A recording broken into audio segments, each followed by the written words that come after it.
Episode 18.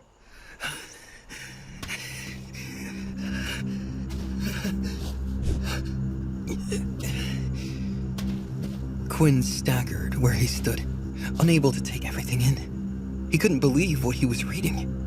After seeing that last notification, only one thought came to mind. Have I become a vampire? Riley stirred on the ground. No matter how hard Quinn tried to ignore it, this notification made it clear. All the signs had been there. The book about vampires, which granted him XP. He grew weaker when hit by sunlight. He couldn't ignore his constant hunger anymore. Even the night vision made more sense now. No wonder I craved Kyle's blood after that fight. I thought I was going crazy, but it's worse than that. I'm turning into a vampire. Quinn didn't know what the system was demanding of him. His last shred of humanity held him back from completely turning into a beast and tearing into Riley's neck. Quinn stood there, looking down at Riley, still passed out on the ground. Quinn knew this was his best chance. When would he be able to drink blood again?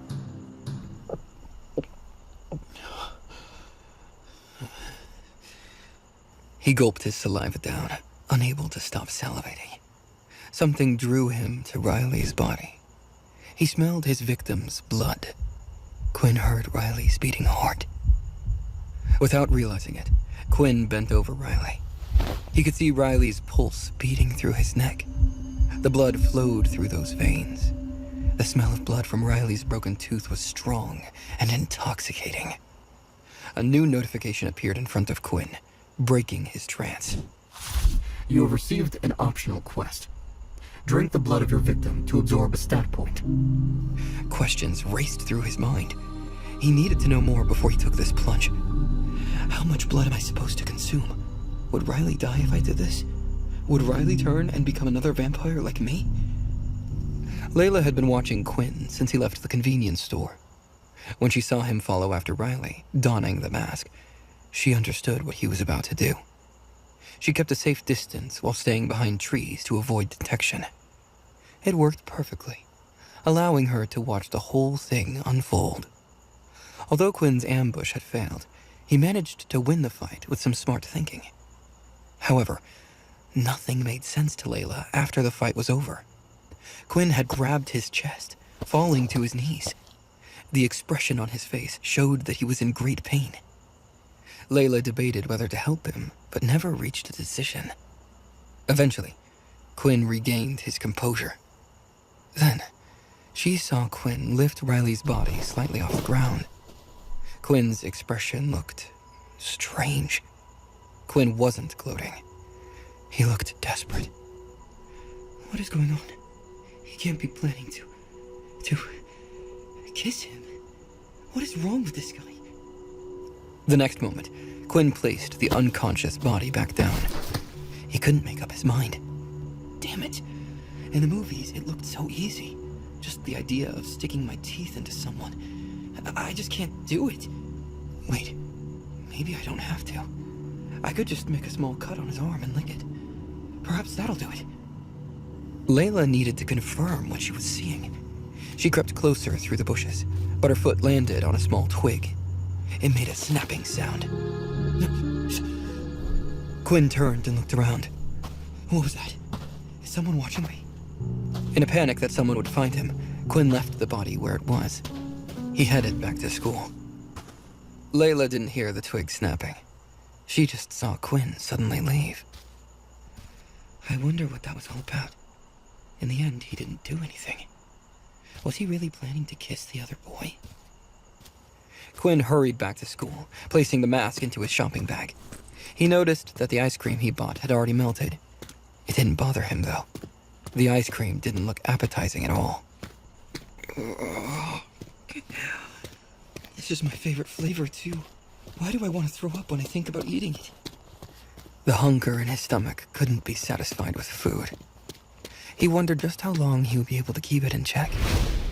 Quinn headed straight to the bathroom when he got back to the school. He took a good look in the mirror to see if there were any noticeable changes. His outward appearance looked the same. Quinn lifted his lips, but his teeth looked the same. Phew. At least it looks like no one will be able to tell that I'm not human anymore. But why did I feel that pain in my mouth? If my teeth didn't grow, then what happened? Quinn opened his status screen to see if his stats had changed after evolving. Name, Quinn Talon. Race, Halfling. HP, 15 out of 15. XP, 50 out of 200. Strength, 10. Agility, 10. Stamina, 10. Status points available, 1. His HP had increased by 50%, while everything else had remained the same. Quinn felt bummed out about that. He had expected more from something called an evolution. At least his level up granted him a single status point. When Quinn interacted with the system, it allowed him to increase either his strength, agility, or stamina by 1 point. Quinn thought about it for a while, and decided to add a point to his agility.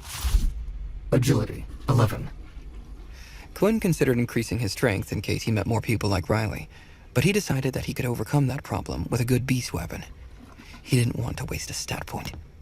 He knew that with his abilities, what he really needed was to be fast. Why did the system only give me 1 point? But wait, weren't there optional quests? Quinn had been able to gain an additional 2 stat points through quests, whereas leveling up only granted a single 1. If he wanted to get stronger fast, then that would be the quickest way. Quinn wasn't sure whether or not he would be able to go through with the quest. He needed to do research about his system first, before he did anything drastic. He had a direction now. He knew his system was similar to that of a vampire. Perhaps if he learned more about them, he would be able to figure out if there was a way around drinking blood. Quinn headed to his room. He heard Vorden and Peter practicing together before he even entered the room. Peter tried to learn the ability book the military had given him. Vorden tutored him as best as he could. Vorden waved as Quinn entered. "What took you so long? We were starting to get worried you might have gotten lost." Quinn self-consciously covered his mouth, still scared that fangs might pop out. No. I just went exploring the city a little. I'm a bit tired, so I think I'm going to bed early today." Peter sighed deeply, dejected. "Maybe we should call it a day for now as well. I don't think I'm going to get it tonight. Maybe I'll have better luck tomorrow." Vorden agreed, not wanting to push Peter too far. The group turned off the lights and went to sleep.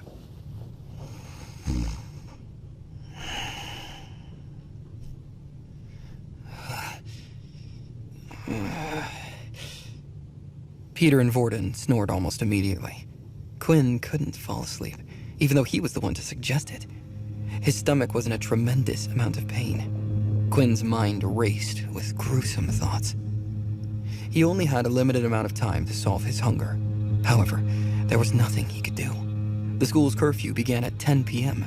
Major punishments awaited if he got caught outside. He closed his eyes, hoping to deal with his problems in the morning. Eventually, he managed to drift off to sleep. When Quinn woke up the next day, the pain was worse than before. His head pounded. The first thing Quinn did was open up his system. 10 hours have passed. Your hunger grows. You have lost -10 HP. HP 5 out of 15. Your HP will continue to decrease every hour.